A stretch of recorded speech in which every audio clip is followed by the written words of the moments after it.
BJP ने महिला आरक्षण बिल 33 पर पास कर दिया गया। 2024 में चुनाव नजदीक है और 33% महिलाओं को आरक्षण दिया जा रहा है। देखिए, ये आरक्षण आया, इसकी सराहना प्रशंसा है, लेकिन इस आरक्षण के पीछे पहले मनमोहन सिंह की सरकार में राज्यसभा में इसको पास करके भेज दिया था और कांग्रेस के पास लोकसभा में बहुमत नहीं था और राज्यसभा में उन्होंने पास करके भेज दिया। अब आज तक 2014 के बाद 9.5 वर्ष तक इस भाजपा सरकार को याद नहीं आई कि महिला आरक्षण बिल भी है। विशेष सत्र बुलाकर महिला आरक्षण बिल को किस तरह से चुनाव में 2024 में कैश किया जाए, इसकी बात हो रही है। तो कैश करा पाएंगे कि नहीं मोदी जी? नहीं, कैश करा पाएंगे नहीं पाएंगे अलग बात है कि पहले देखो महिला आरक्षण लाया कौन था, ये प्रोसेस किसका था? प्रोसेस तो कांग्रेस का था ना। मनमोहन की सरकार में इसको उन्होंने पास किया, भाजपा भी उसमें सपोर्ट की थी, मैं नहीं कहता कि नहीं सपोर्ट की थी, लेकिन आज की तारीख में जो इन्होंने 9.5 वर्ष बाद जो आइन चुनाव के मौके पर किया, ये तो पहले भी हो सकता था। अब बात आप ये देखो, राज्यसभा में जहाँ उसका बहुमत था, कांग्रेस ने राज्यसभा में उसको पास करके भेज दिया था।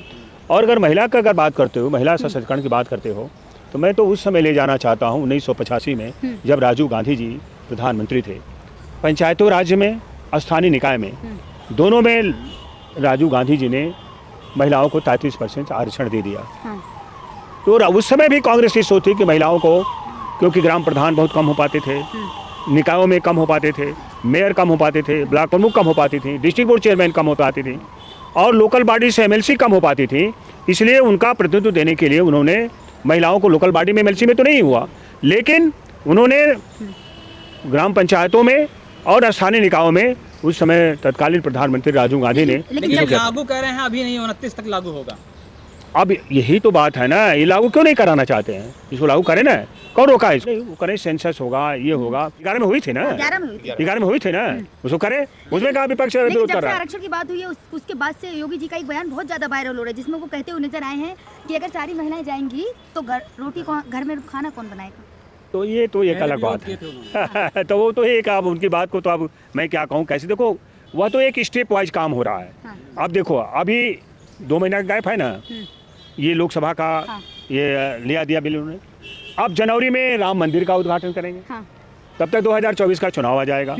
ये महिला बिल के पहले करने पर तब तक 5 राज्यों के विधानसभा का चुनाव है। वो तो हर स्थिति को दूसरे ढंग से सोच के चलते हैं। पॉलिटिकल एजेंडा बताना चाह रहे हैं। हाँ, पॉलिटिकल एजेंडा वो बताना चाह रहे हैं। उनकी बात, हम कोई आरोप नहीं लगा रहे उनके ऊपर, ये चतुराई कर रहे हैं वो ना, ये तो चतुराई की बात है। यह एक चतुराई की बात है कि उनकी तो एक चतुराई की बात है कि ये बात वो कर रहे हैं। इसको करना था बिल को तो उन्हें इसमें आने के पर तुरंत बात कर देते। कौन रोका था इसको? उनका बहुमत था, पूरा राज्यसभा में भी विपक्ष उनके साथ था। जिस तरीके से महिला आरक्षण बिल आ रहा है, उस पर लगातार चर्चाएं हो रही हैं। आरक्षण होना चाहिए और तत्काल प्रभाव से होना चाहिए। और मेरी मांग है कि थर्ड जेंडर को भी आरक्षण मिलना चाहिए, क्योंकि वो भी भारतीय नागरिक हैं, वो भी इंसान हैं। उन्हें समाज से बहिष्कृत करने का आरक्षण मिलने और नहीं ओबीसी समाज का हक आप सुन लीजिए, उसमें तय होगा कि कौन सी कैटेगरी में एसी में कितनी रहेंगी, ओबीसी में कितनी रहेंगी, सामान्य श्रेणी में कितनी। जाति बात क्यों कर रहे? महिला आरक्षण तो कोई जाति बात मैं आपको, अरे मैं तो ये सीधे कहना चाहता हूँ कि ओबीसी, एसी, अगड़ी पिछड़ी का चक्कर छोड़ो।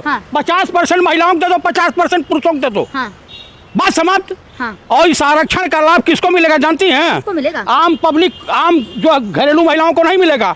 इसका लाभ मिलेगा जो धन पशु हैं, ब्यूरोक्रेट हैं, नेताओं की बीबियां हैं, उनको लाभ मिलेगा। योगी जी ये बताइए, उनकी कहानी है घर न लुगाई, उत्तर प्रदेश की 70 साल की कमाई 6-7 साल में उड़ाई।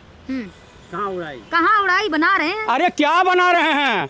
गोरखपुर और जो है बरसात आ जाती है, एम्स बना रहे हैं। एम्स कहाँ बना रहे हैं भैया? गोरखपुर एम्स उनकी जन है। जमीन अलॉट किया अखिलेश की सरकार, पैसा अलॉट किया था डॉक्टर मनमोहन सिंह की सरकार ने।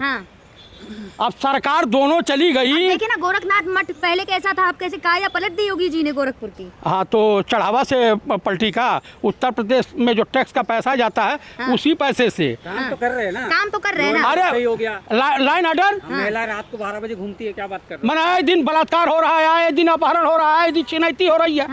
अब बड़ा लाइन ऑर्डर है। कहाँ हो रहा है? आपको दिखाई नहीं दे रहा? चिन्मयानंद स्वामी क्या है?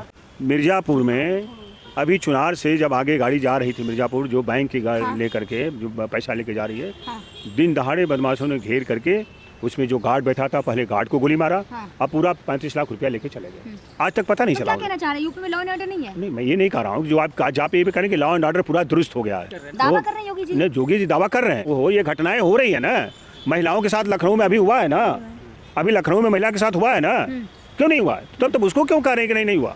हुआ है। मैं कहाँ कहता हूँ कि उन्होंने लॉ एंड ऑर्डर को कंट्रोल करने का नहीं किया, लेकिन घटना तो आरक्षण आ रहा है ताकि सभी महिलाएं इक्वल रहें। तो हम लोगों ने, अरे हमारे यहाँ तो महिला ही प्रधानमंत्री है, इंदिरा गांधी ना, महिला ही प्रधान। कांग्रेस के ज़माने में सुचेता कृपलानी हमारी चीफ मिनिस्टर रही, हमारी नंदनी सतपथी चीफ मिनिस्टर, तो हमारी तो नंदनी सतपथी चीफ मिनिस्टर उड़ीसा की थी, सुचेता कृपलानी हमारी उत्तर प्रदेश की चीफ मिनिस्टर थी, इंदिरा गांधी प्रधानमंत्री थी। अभी एक इंदिरा गांधी से ताकतवर कौन प्रधानमंत्री हो सकता था? लेकिन ये बात नहीं है। हम कांग्रेस तो हमेशा महिलाओं को ऊपर उठाने का काम किया है। कांग्रेस के ज़माने में आज़ादी की लड़ाई के दिनों में महिलाएं घर से निकल के आईं। कमला नेहरू, सरोजिनी नायडू, तमाम कांग्रेस की बड़ी बड़ी नेताएं, महिलाएं जेल में गईं, देश को आज़ाद कराया। ऐसा तो है नहीं। तो कांग्रेस तो हमेशा महिलाओं को ऊपर, क्योंकि ये हमारा ये भी एक वर्ग है, इसको ऊपर उठाएगा तभी देश मजबूत होगा। देश तो ये कहते हैं कि 70 साल में किया ही किया है कांग्रेस ने। 70 साल में वो काम किया। मोदी जी जब प्रधानमंत्री 2014 में बने, ये सच्चाई से छापना आप लोग। हाँ बताएं। मोदी जब 2014 में प्रधानमंत्री बने हैं तो उनके लिए कितनी एयरफोर्स की प्लेनें खड़ी थी, कितनी मालवाहक जहाजें खड़ी थी, कहाँ कितना IIT था, कितना डैम था, कितने में एम्स थे, कितना MBA कॉलेज थे।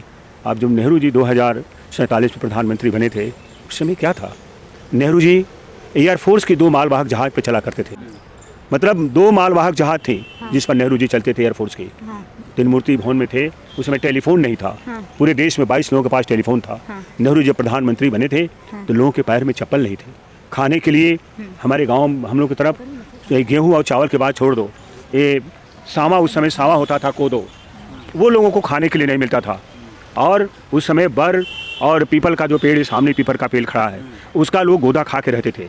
और जब देश आज़ाद किया तो मोदी जब प्रधानमंत्री बने हैं तो देश अनाज का भंडार देश में खड़ा होकर के हम कांग्रेस पार्टी सरकार दे के चली गई। इतना अनाज है, इतना जहाज है, इतनी ट्रेनें हैं, इतनी जहाजें हैं। कंगना रनावत तो कह रही है कि 2014 के बाद ही आज़ादी मिली है भारत की पहचान। अब वो कहने के लिए अलग बात है। 2014 में, अच्छा 2014 के पहले बांग्लादेश से कौन जीता था? किसके रिजीम में जीता गया था बांग्लादेश? कांग्रेस के ज़माने में जीता गया ना। मैं ऐसे लोगों की मैं बात नहीं करना चाहता। जो कहना चाहता हूँ मैं उसका जवाब दे रहा हूँ। ये 2014 में जो कह रहे हैं कि देश आज़ाद हुआ, कहाँ देश चला गया आगे? आप इस बात का तो ध्यान दो ना। आप इससे 2024 में बीजेपी को फायदा होगा क्या? देखिए, भाजपा सरकार अपने 9 साल के कार्यकाल में जैसे 10, 20, 25 जुमले जनता के बीच में उन्होंने फेंका, एक जुमला यह भी है। जुमला कहाँ है? पास हो गया? ये पूर्ण रूप से जुमला है। अगर पास हुआ है तो उसको तत्काल प्रभाव से लागू भी होना चाहिए।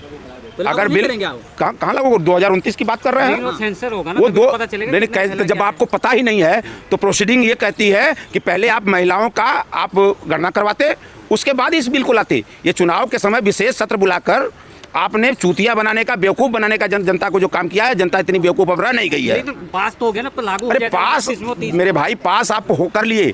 वही लाल किले के प्राचीर से जैसे उन्होंने भाफड़ दिया कि मैं जो काम कर रहा हूँ इसका असर 1000 साल बाद दिखेगा। ये सरकारें सोचते हैं ना, वो नहीं 1000 साल बाद सोचते हैं। साल का रोड मैप दे रहे हो आप। महिला आरक्षण ईमानदारी से अगर लागू करना है तो आपके पास पिछली, तो जैसा कि मंत्री जी ने बताया कि 2011 की जनगणना है, उस पर आप लागू कर दीजिए। अरे जहाँ तक विपक्ष की मांग है जातीय जनगणना को लेकर के, और जातीय जनगणना के बाद का ओबीसी की हकमारी हो जाए। नहीं, ये चीज़ तो हम बहुत पहले से मांग कर रहे हैं।